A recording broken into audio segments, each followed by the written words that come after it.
हरि रघु राम चरण अनुराग तेरी अच्छी बनेगी संतन के सगलागे तेरी अच्छी बनेगी।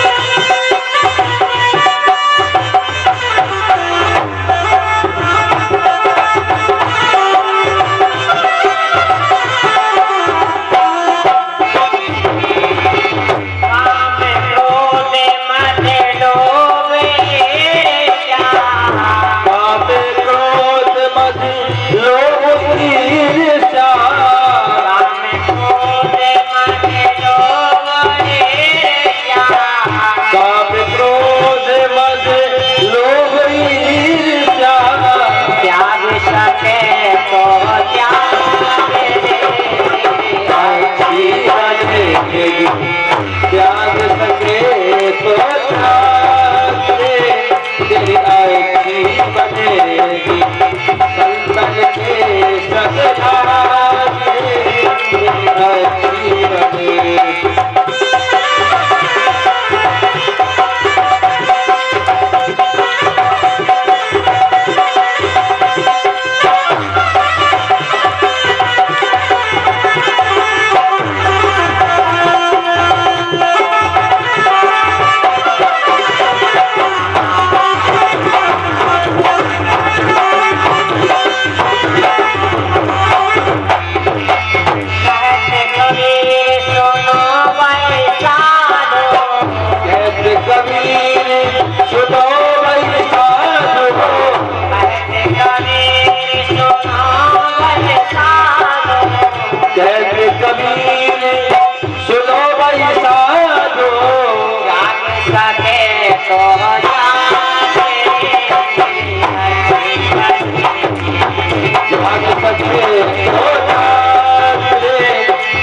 बनेगी।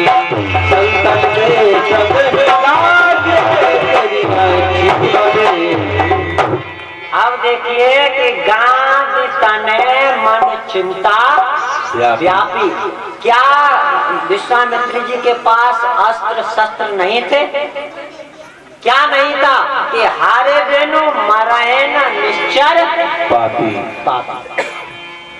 बिना परमात्मा के इनका देखो वो जानते हैं कि अगर इनका मेरे द्वारा कुछ हुआ तो ये मारे जाएंगे। संत का देखिए स्वभाव भी देखिए कि जो टेररिज्म जिसे आतंकवाद बोलते हैं वो भी कोई साधारण आतंक नहीं रहा होगा जो यज्ञ में विघ्न मचाते हैं, जो यज्ञ ही नहीं होने देते हो, जो महाराज ब्राह्मणों को उनकी चोटियों को अलग कर दिया जाता, यज्ञों पे बीत उनका उतार दिया जाता। क्या वो साधारण आतंकवादी रहे हैं? जिनका देखो हारे बेनो मराए ना निश्चर पापी। कहाँ पहुंचे? महाराज राजा दशरथ के यहाँ। अब आप देखिए कि जैसे ही राजा दशरथ को ये पता चला कि विश्वामित्र आ रहे हैं तो वो कंपित हो गए। क्यों? क्योंकि इस वंश में एक राजा के पीछे चंद्र और लगाता तब आए थे ये। एक राजा के पीछे चंद्र लगाता तब आए थे और ऐसे आए थे कि पत्नी देखो पत्नी बिकी, खुद बिके, बेटा बिका और नगर भी गया, सब कुछ चला गया, सब कुछ बिक गया। ऐसा वो जानते कि मेरे बेटे या तो तब आए थे या अब आ रहे हैं कि मेरे राम के पीछे क्या लगा चंद्र। मामला कहीं गड़बड़। और राजा दशरथ को राम से बड़ा प्रेम सज्जन। उन्होंने जब जैसे ही वहां पर प्रवेश किया होने आगमन सुन जब राजा मिलन गए विप्र समाजा। अकेले नहीं गए, तब अकेले गए तो फंस गए, अब अकेले नहीं जानते हैं किसके साथ में रहे। महाराज विप्र समाज को लेकर और वहां पर पहुंचे। पहुंचने के बाद प्रणाम किया और प्रणाम करने के बाद विविध प्रकार से उनकी पूजा की और कुशल छीन पूछी, किस कारण आपका आना हुआ। तो उन्होंने कहा,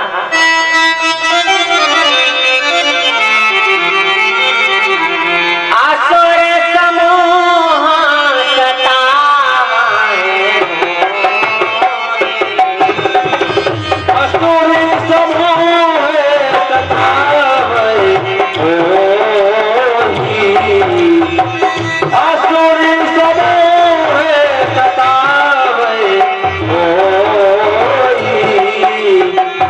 मैं जाचने आयो तक कोई,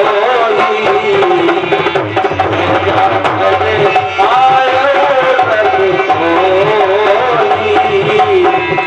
मैं जाचने आयो तक कोई।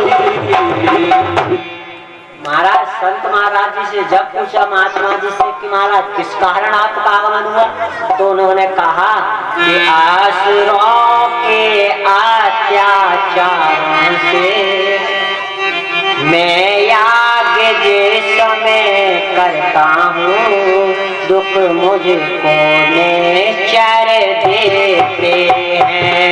मैं याग जिस समय करता हूँ, दुख मुझको निश्चर देते हैं। मैं याग जिस समय करता निश्चर देते हैं। पूजन सामग्री हवन, पूजन सामग्री हवन कुंड सब नष्ट भ्रष्ट कर देते हैं। पूजन सामग्री हवन कुंड सब नष्ट भ्रष्ट कर देते हैं।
अब आप देखिए, जब ये कहा कि दो चीजें, कि आपको दो चीजें चाहिए, कि आपको धन, जितने धन की आवश्यकता है मैं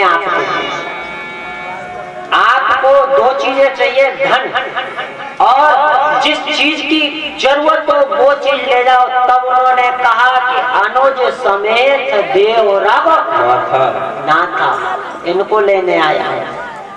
तो उन्होंने कहा कि राघव, क्योंकि अंदर ही प्राण बसते हैं राम के अंदर, कहते हैं कि राघव को मैं न दूंगा, मुनि नाथ मरते मरते, मुनि नाथ मरते मरते, राघव मैं न दूंगा, राघव मैं न दूंगा, मुनिनाथ मरते मरते, मुनिनाथ मरते मरते, ये खड़े ना रहेंगे, ये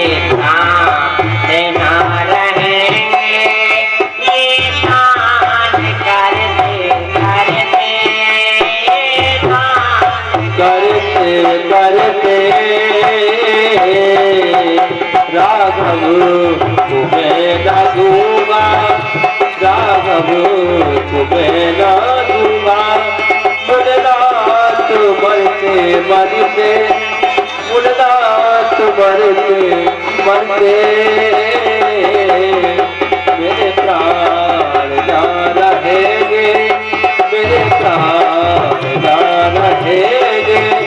ये दान करते करते, ये दान करते करते। भूम धेनु धनु कोसा, लेकिन प्रभु के राम देते नहीं बने गोसाई। राम को देते नहीं बनता, राम को नहीं दे सकता। तब देखो गुरु वशिष्ठ थोड़ा आगे बढ़े और गुरु वशिष्ठ थोड़ा आगे बढ़ के कहते हैं, क्योंकि वो जानते हैं कि विश्वामित्र एक ऐसे ऋषि हैं कहीं क्रोध ना कर बैठे, इसलिए उन्होंने कहा कि राजन एक बात बताओ, आप एक बात बताओ, ये तुम्हें पुत्र मिले कहां से? 4 यज्ञ हुए यहाँ पर। जो बालकांड आया है, इस बालकांड में 4 यज्ञों का विवरण है। 4 यज्ञ में से सज्जनों ये पहला यज्ञ, ये एक तो पहला यज्ञ है पुत्रेष्टि शुभ यज्ञ करावा। अब ये आए हैं किस लिए? यज्ञ की रक्षा के लिए। 2 यज्ञ आगे इसी कांड में आने, एक धनुष यज्ञ और एक अहिल्या के द्वारा। अब यहाँ पर सज्जनों जब उन्होंने कहा कि एक बार बताओ राजन, बेटे कहाँ से मिले तुमको? कि महाराज गुरुजी आपके आशीर्वाद से। कि किसके द्वारा मिले?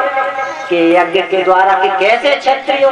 अरे धिक्कार है तुम्हारे क्षत्रियपन पर। 4 बेटे तुमको यज्ञ से मिले और 2 बेटे यज्ञ की रक्षा के लिए नहीं दे सकते। कि लेकिन राम को देते नहीं बनता, राम को देते नहीं बनता। गुरुजी ने कहा सज्जनों, तो गुरुजी ने के द्वारा दशरथ ने अपने पुत्रों को विश्वामित्र के लिए सौंपा है और विश्वामित्र उनको लेकर सज्जनों कहां से चल दिए। जब वह सज्जनों रास्ते में जा रहे थे, मार्ग में पहुंचे और मार्ग में पहुंचने के बाद जब निकट आने वाले थे तो 2 मार्ग दिखाई दिए और 2 मार्गों में से उन्होंने जब 2 मार्ग दिखाई दिए, एक दोराहा, जैसे चौराहा बोलते हैं ना, ऐसे ही दोराहा पड़ा। उन्होंने कहा गुरु जी किस तरफ जाना है? उन्होंने कहा देखो शीघ्र से शीघ्र पहुंचने का रास्ता तो ये वाला है, लेकिन इस पर नाना प्रकार की कठिनाइयां और नाना प्रकार के विघ्न मिलेंगे। ये थोड़ा रास्ता तो लंबा है लेकिन देर में पहुंचेंगे, लेकिन कोई कठिनाई कोई विघ्न नहीं। उन्होंने कहा गुरुजी आप साथ में हैं तो हमें क्या, आप अति शीघ्र वाले मार्ग से हमको लेकर चलिए। तब सज्जनों अति शीघ्र वाले मार्ग से लेकर जब जा रहे थे तो रास्ते में आप देख लो ताड़का ने वहीं पर सीधे सीधे। अब ये ताड़का देखिए आप, ये ताड़का विषय क्या है? ना मैं तो थोड़ी देर रुके बस चले जाते मुन दीन दिखाए और सुन ताड़का क्रोध कर ढाई। अब ये ताड़का विषय क्या है? वैसे तो सज्जनों ताड़का का स्वरूप है, ताड़का क्रोध को कहते हैं। एक ताड़का सज्जनों क्रोध को कहा गया है और ताड़का का एक अर्थ वासना से भी जुड़ा है। जहाँ पर भगवान श्री राम ताड़का को मारना बिल्कुल नहीं चाहते, क्योंकि भगवान के हाथों कोई क्या मरेगा।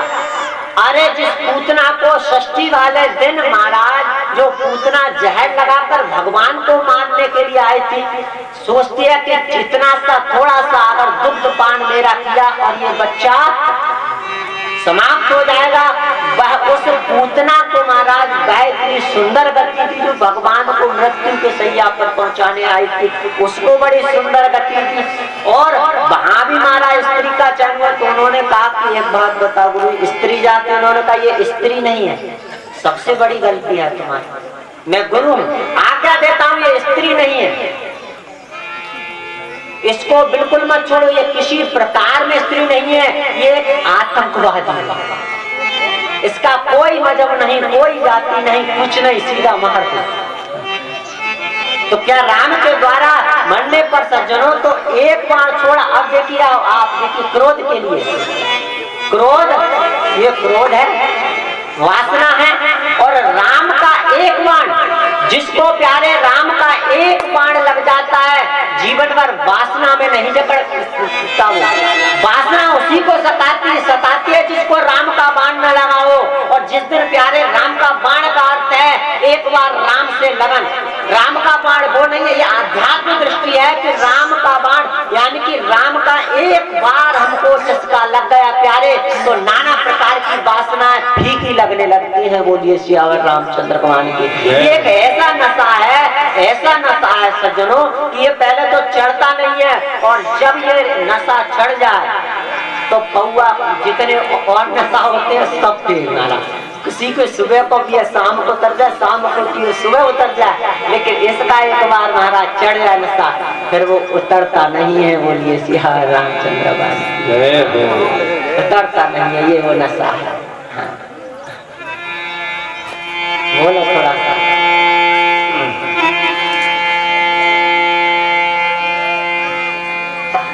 मेरा छोटा सा संसार, अरे आ जाओ एक बार। मेरा छोटा सा संसार, हरि आ जाओ एक बार। मेरा छोटा सा संसार, प्रभु आ जाओ एक बार। मेरा छोटा सा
महाराज उसे अपना पद दिया है।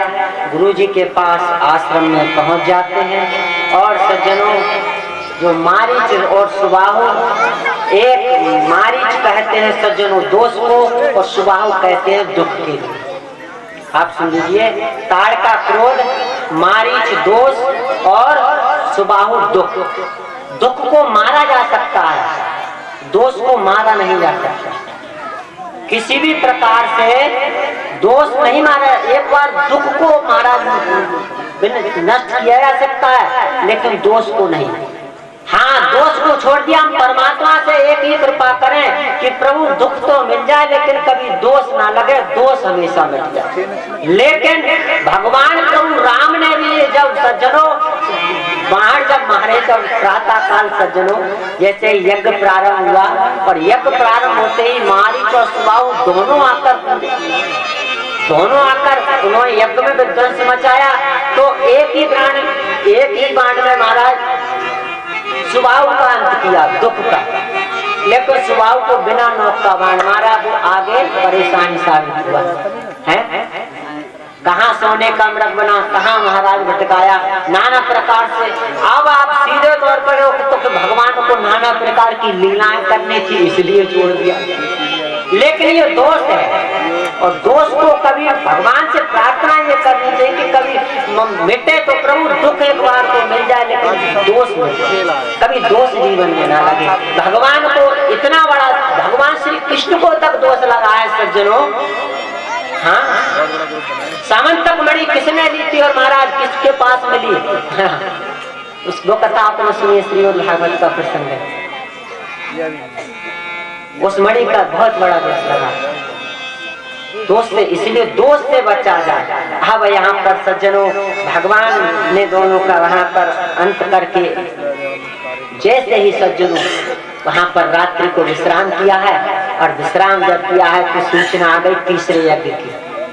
तीसरे यज्ञ के गोस्वामी जी ने रामचरितमानस में दर्शन दिया है कि धनुष से आगे सुने राग बोलना था, हर से चले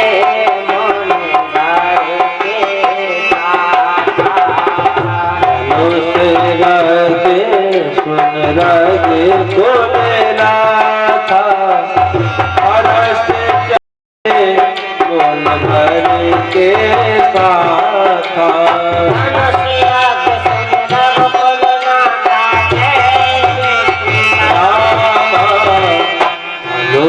जगे सुन रगे बोलना था, हर से चले बोल भर के साथ, हर से चले वरी के साथ, हर से चले बोल भर के साथ। धनुष जगे सुन रगे बोलना था, हर से चले बोल भर के साथ। वहाँ सज्जनों सूचना आई है, वहाँ से गुरुजी के साथ जब आगे चले हैं तो एक जगह क्या देखा कि सज्जनों एक पत्थर की शिला पड़ी है। एक ऐसा आश्रम है वहाँ पर ना जीव है ना जंतु है, वहाँ पर कोई है ही नहीं। एक शिला पर श्री राम जी की नजर पड़ी। ध्यान रखना सज्जनों, जिंदगी में कभी की किसी की कमी को मत देखना, कभी भी किसी की कमी को मत देखना। अगर कभी उसमें से निकाल सको तो प्यारे गुणों को निकाल लेना, कमी को वही छोड़ देना। नहीं तो आजकल कमी ही ज्यादा ढूंढते हैं, गुणों को ढूंढने वाले नहीं जिंदगी में। यहाँ तक गोस्वामी जी रामचरितमानस में इतना बड़ा पाप होने वाली अहिल्या को पाप का भागी ना बना करके श्राप का भागी बनाया। पाप कमी वही की वही छोड़ दी है, श्राप का विवरण लिखा है। कमी गोस्वामी जैसे तुलसीदास जी जहाँ पर कमी को महाराज वहीं पर छिपा देते हैं। ठीक किस प्रकार सुन लो, जैसे कि एक अध्यापक अपने शिष्यों को पढ़ा रहे थे और दरवाजा खुला हुआ था और बहुत तेज हवा चल रही थी सज्जन। तो गुरुजी ने कहा अपने एक शिष्य से कि बेटा वो उठकर दरवाजा बंद कराओ, हवा बहुत तेज चल रही है और इतनी तेज हवा चल रही है कि तुम्हें इस समय किस प्रकार पढ़ाऊंगा, बहुत ही आवाज आ रही है, इसलिए तुम इसे दरवाजे को बंद कर दो ताकि आराम से पढ़ सको, क्योंकि पुस्तकों के पेज भी इधर उधर हो रहे थे। उन्होंने कहा बंद कराओ। वो गया, लेकिन उसके हाथ में एक घड़ी थी, उसके हाथ में एक घड़ी थी और उस घड़ी को वह उतार कर अपनी उस जगह पर रख दिया था, उस जिस पर बैठा था वो जो विद्यार्थी। महाराज उसने दरवाजा बंद किया, दरवाजा बंद करके अपने यहाँ पर आकर ही बैठा था। तब तक हुआ क्या कि वो घड़ी वहां से गायब हो गई, घड़ी चोरी हो गई। अब उसने तुरंत जाकर गुरुजी से कहा कि गुरुजी वो मैं एक घड़ी पहनकर आया था, वो घड़ी मेरी नहीं मिल रही है।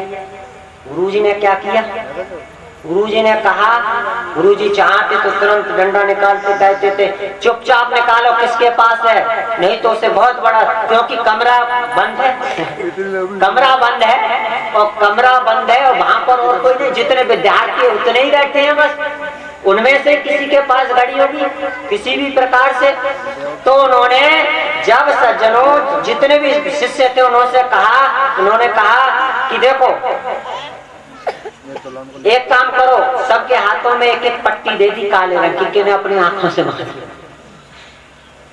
इन्हें अपनी आंखों से बांध। सबकी आंखों से एक एक पट्टी बनवा दी और कहा सब खड़े हो जाओ, सबका झाड़ा, सबकी तलाशी होगी, जिसके पास घड़ी होगी मैं खुद ले लूंगी। सबको खड़ा कर दिया, सबकी आंखों पर पट्टी बन गई। अब गुरुजी एक एक करके महाराज विद्यार्थी जेबों को देखे, आगे बढ़े। अंत में जाकर महाराज तीसरी पक्ति थी, उसमें एक विद्यार्थी की जेब में वो घड़ी निकल आई, उन्होंने निकाल ली और निकालने के बाद सज्जनों तुरंत जितनों की पट्टी बंधी थी वहां, उन्होंने ये नहीं कहा खोल दो, और कह देते तुरंत खोल दो तो पता चल जाता किसने चुराई है, इसलिए वो जेब में अपनी जेब में डाल दी और आगे को विद्यार्थियों को जेब को टटोते हुए आगे निकल गए। जब सब पूरा हो गया तो आकर खड़े हुए, उन्होंने कहा सब अपनी पट्टी खोल दो। सबने अपनी अपनी आंखों की पट्टी खोल दी। घड़ी की महाराज ले जाकर उसके हाथ में रख दी कि बेटा ले, ये तेरी घड़ी।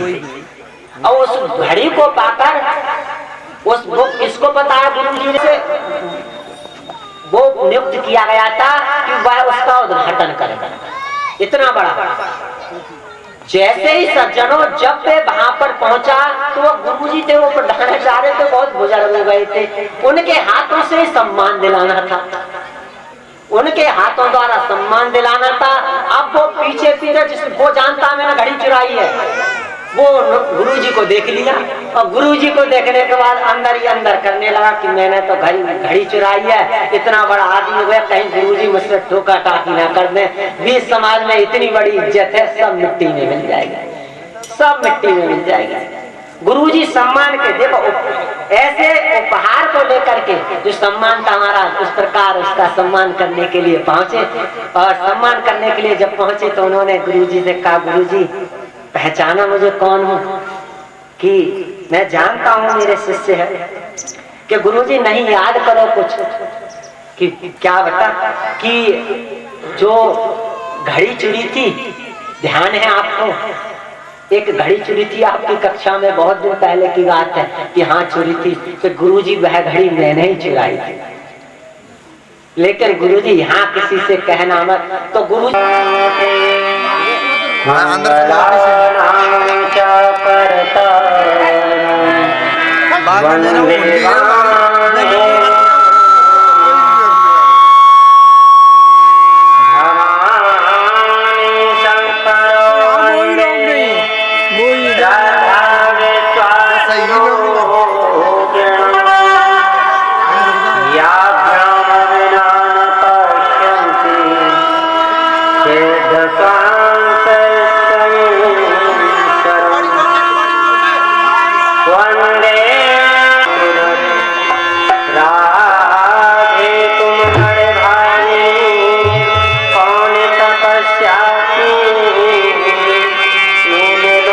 तारण कर रहे तेरे आदि राधे मेरे स्वामी मेरा को दास जन्म जन्म मोदियो श्री वृंदावन को कृष्ण का भैया काशी के भैया आज की जय समाज की जय बाबा की जय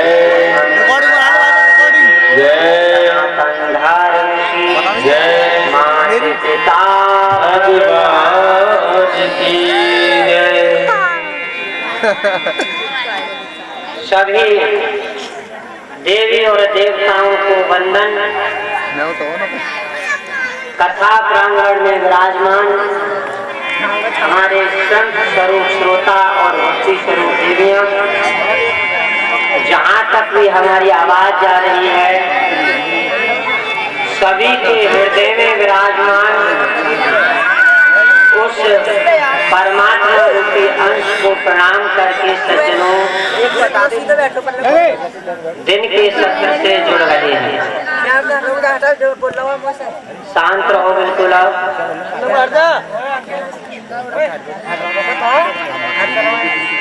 दिन के सत्र में आपने प्रसंग में सुना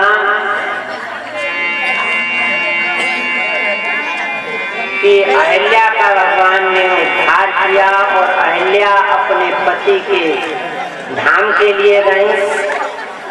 उसके बाद प्रभु ही नहीं है जिसके घर में नवरात्रियों में सज्जनों अपना होम न कराते, सभी कराते हैं, लेकिन यज्ञ करने का सबसे बड़ा, जैसे यज्ञ में हम आहुति देते हैं, यज्ञ में हमने कोई आहुति दी,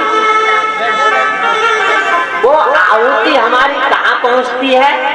अग्निदेव के द्वारा देवों को अर्पण होती है। जब वह अग्निदेव के द्वारा हमारी जो आहुति होती है सज्जनों, नाना प्रकार से सामग्री तैयार करते हैं, वे देवों को प्राप्त होती है। ठीक सज्जनों उसी प्रकार से हम हवन में आहुति अगर लगाएं तो जब भी हवन करें तब कम से कम जीवन में से एक अवगुण की आहुति दें। असली यज्ञ तब है कि जीवन में एक यज्ञ जब हो जब हमारा एक अवगुण उस दिन कम हो जाए। किसी अवगुण की आहुति दे दें, चाहे ये वाले दे दें, चाहे ये वाले दे दें, चाहे ये वाले दे दें, एक अवगुण की आहुति। अब जो कौन सा अवगुण आपकी समर्थता है? बहुत से कहते हैं कि महाराज क्या करें महाराज, ये बहुत छोड़ने की कोशिश की लेकिन छूट नहीं रही, बहुत छोड़ने की कोशिश की लेकिन छूटी नहीं रही महाराज। इतना प्रयास कर लिया, इतना प्रयास कर लिया। एक महाराज जी से यही किसी ने पूछ लिया, उन्होंने कहा कि बेटा एक बात सुनो, अच्छा नहीं छूट रही तो तुम चिंता मत करो कि तुम कल लाना, और बिल्कुल ठीक उसी समय पर आना, हम तुमको ऐसी दवाई दे देंगे छूट जाएगी। अब अगले दिन जैसे ही वह व्यक्ति वह बांध कर पहुंचा महात्मा जी के पास, तो महाराज एक पेड़ ऐसे करके ऐसे करके पकड़े और उस पर चिपके हुए ऐसे करके। तो उसने कहा कि महाराज मैं उसी प्रश्न के उत्तर के लिए आया हूँ, वही दवाई के लिए आया हूँ जो मैं छोड़ना चाहता हूँ, कृपया करके आप मुझे बताएं। तो उन्होंने कहा कि भाई मैं क्या करूँ, मैं बता तो देता लेकिन ये पेड़ मुझे पकड़े पड़ा, ये पेड़ मुझे छोड़ नहीं रहा।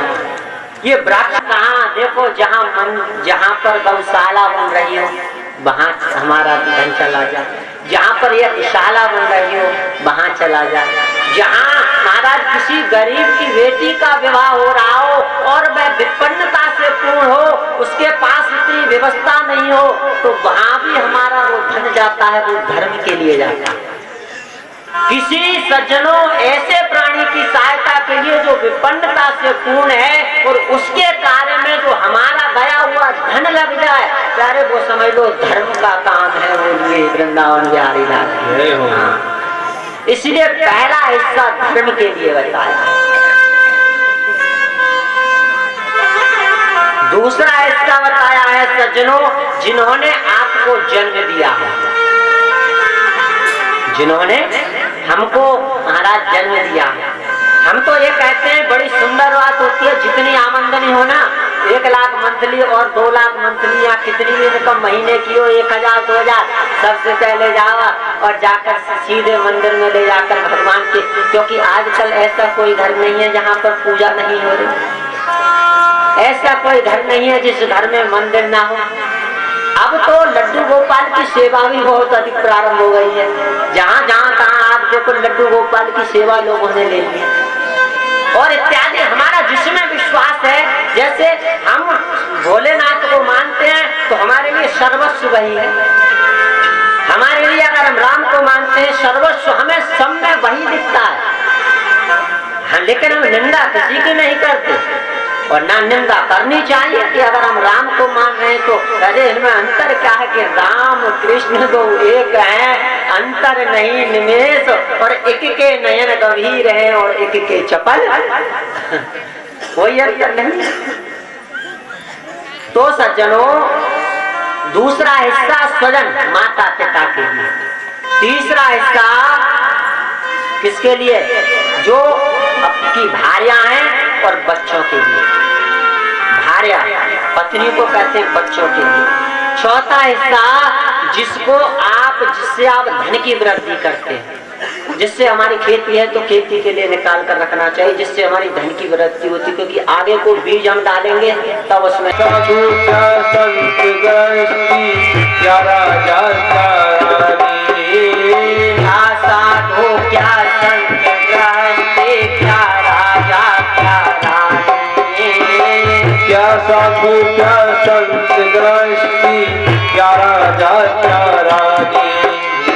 प्रभु की पुस्तक में लिखी है सबकी कर्म कहानी, प्रभु की पुस्तक में लिखी है सबकी कर्म कहानी।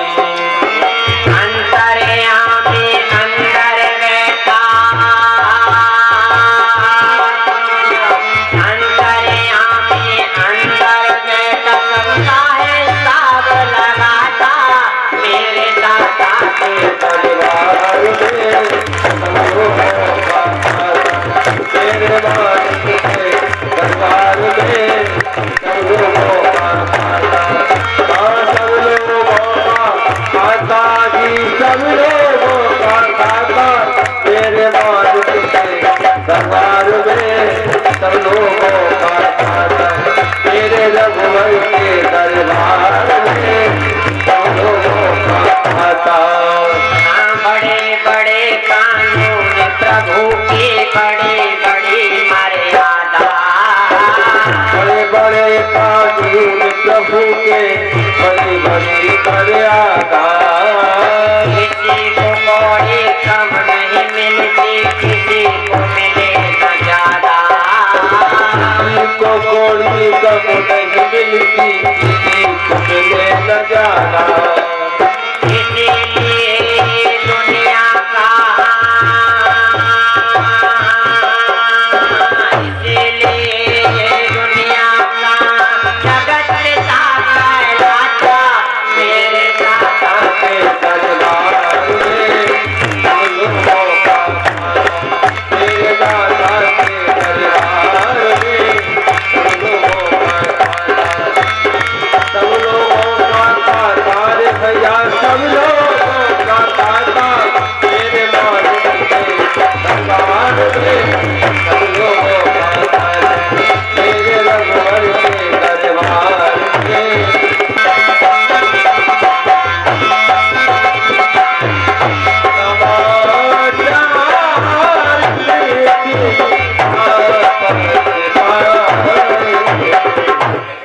अब आप देखिए सज्जनों कि जनकपुर के जब निकट प्रभु श्री राम लखन गुरु जी के साथ आए हैं तो जो राजा जनक है सज्जनों, इनका वैसे वास्तविक नाम जनक नहीं था। इनके जो सज्जनों जीवन की एक कथा आती है, वह शायद ही हमने गत वर्ष आपको सुनाई होगी कि इक्ष्वाकु वंश में एक राजा हुए जिनका नाम था निमि। इक्ष्वाकु वंश में एक राजा हुए जिनका नाम था निमि। वह यज्ञ करना चाहते थे और गुरु वशिष्ठ के पास पहुंचे और गुरुजी से जाकर यज्ञ के लिए कहा।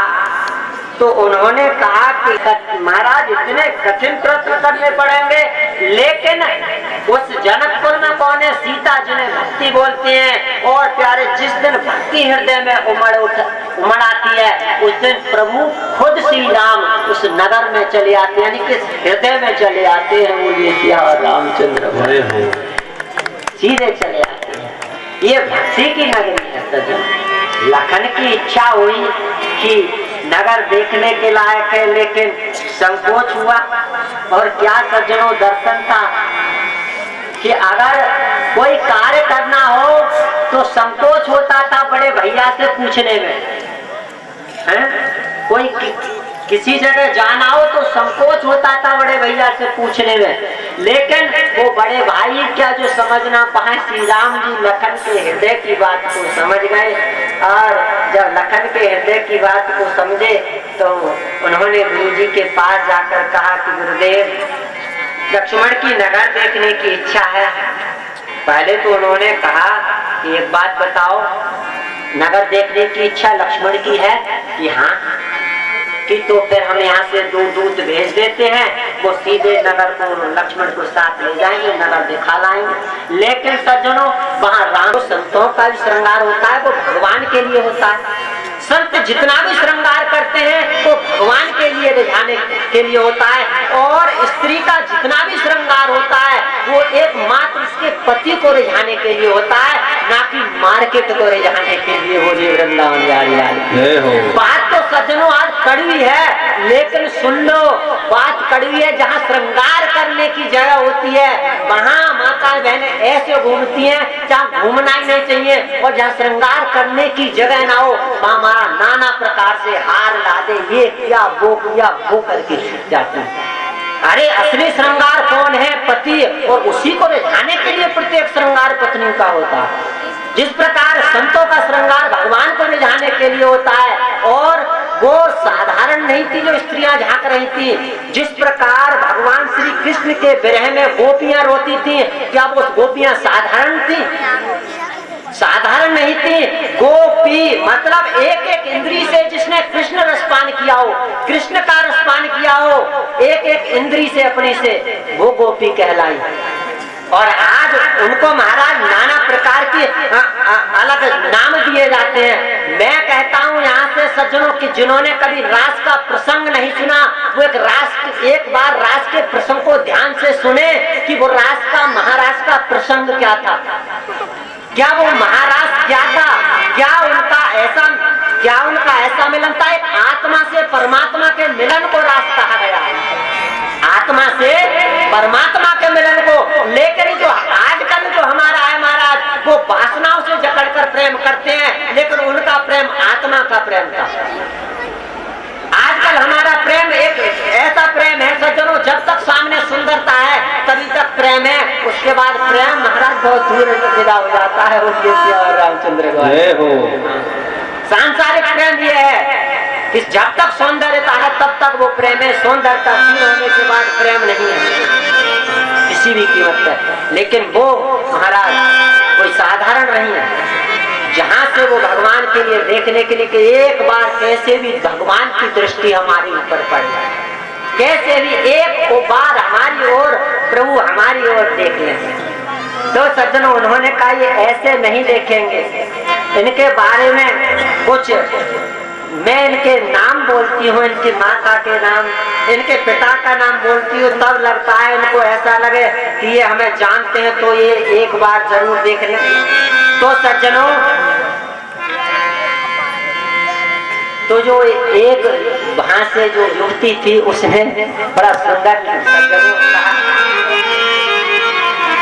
ये दो दास रथ के घोड़ा, ये दो दास रथ के घोड़ा, ये दो दास रथ के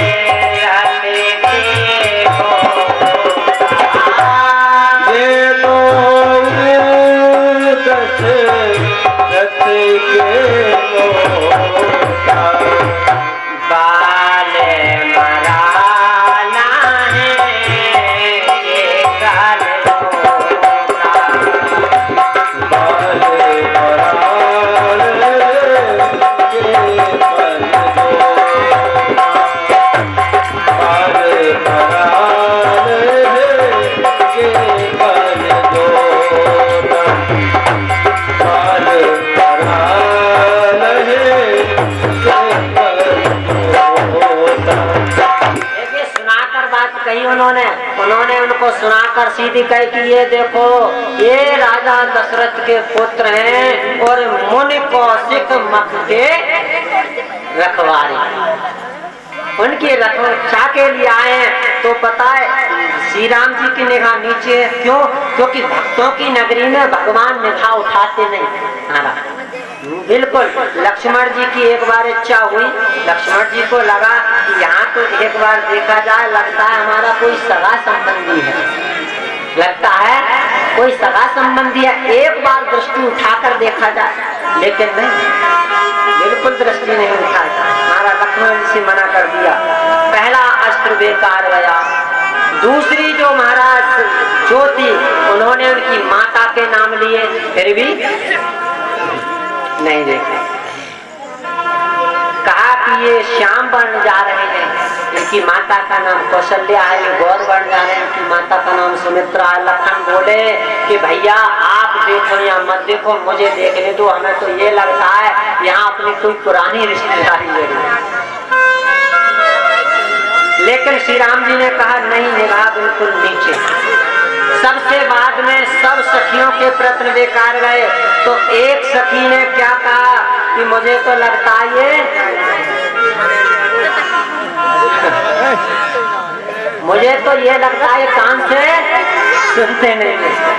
दूसरी बोली हमें लग रहा है जिब्या से भी कुछ नहीं बोलते। उन्होंने कहा, तीसरा स्वरूप देखा, उन्होंने कहा कि इन्हें लगता अपनी सौंदर्यता पर ज्यादा घमंड है। तब देखिए सजनों, ही हर साए बरसाए सुमन सुमक सुलोचन ब्रह्म। पुष्प ऐसे पुष्प लेती हैं और ऐसे पुष्प लेकर और ऐसे पुष्प दृष्टि किया भगवान के ऊपर। उन्हें कहा तुम्हें अपनी सुंदरता का गुमान है ना, तो आना पुष्प वाटिका में। हमारी सीता जी की जो है ना सुंदरता के सामने तुम्हारी सुंदरता बिल्कुल फीकी है, बोलिए सिया और रामचंद्र भगवान, बिल्कुल सुंदरता फीकी है। भगवान आप देखिए, ये हर्षाएं बरसाएं सुमन, सुमन कहते हैं पुष्प के लिए। भगवान को क्या चीज अर्पण की जाती है? बोलो, सुमन, पुष्प। एक सुमन का अर्थ तो पुष्प हो गया, और एक सुमन भगवान को अगर अर्पण करने के लिए चाहिए तो सु कहते सुंदर, और मन ये हमारा सुंदर मन। अगर हम भगवान को कुछ अर्पण ना कर पाए तो ये अपना मन अर्पण करता है।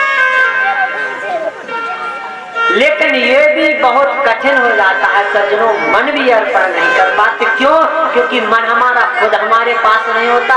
यहाँ मन एक ऐसी महाराज, मन एक ऐसा केंद्र है, मन एक ऐसा केंद्र है जो क्षण भर में ना जाने महाराज कहाँ कहाँ के चक्कर लगाकर एक जगह लौट कर आ जाता है। अभी यहाँ से महाराज कहाँ पर पहुँच जाए, चमूसी, यहाँ से महाराज राधा, जहाँ की सोच जाओ वहां सीधे। लेकिन अगर भगवान को अगर अर्पण करने के लिए है तो सुंदर मन है। उन्होंने कहा तुम्हें अपनी सुंदरता पर गुमान है, तुझा सुंदरता पर गुमान है तो पुष्प वाटिका में आना, सीता जी को देखना। और पुष्पों की वर्षा हुए कहती हैं, बोलो सब कि दशरथ दशरथ राजकुमार, दशरथ राजकुमार नजर तो है लगे जाएगी। दशरथ राजकुमार नजरे तो लगे जाएगी।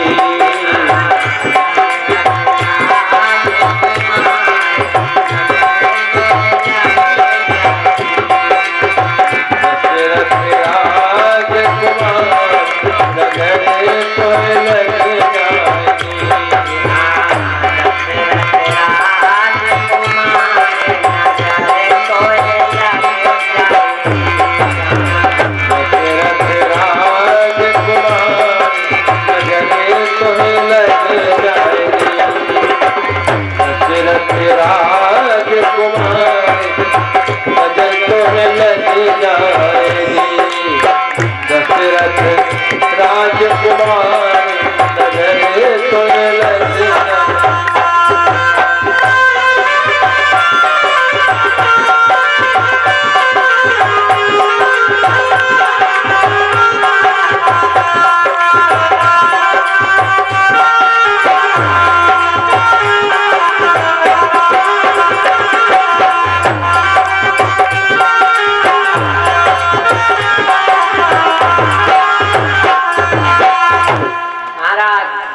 जब इतना कहा वहां से दोनों भाई लौट कर आते हैं। गुरुदेव के पास सज्जनों आकर उन्होंने विश्राम किया है।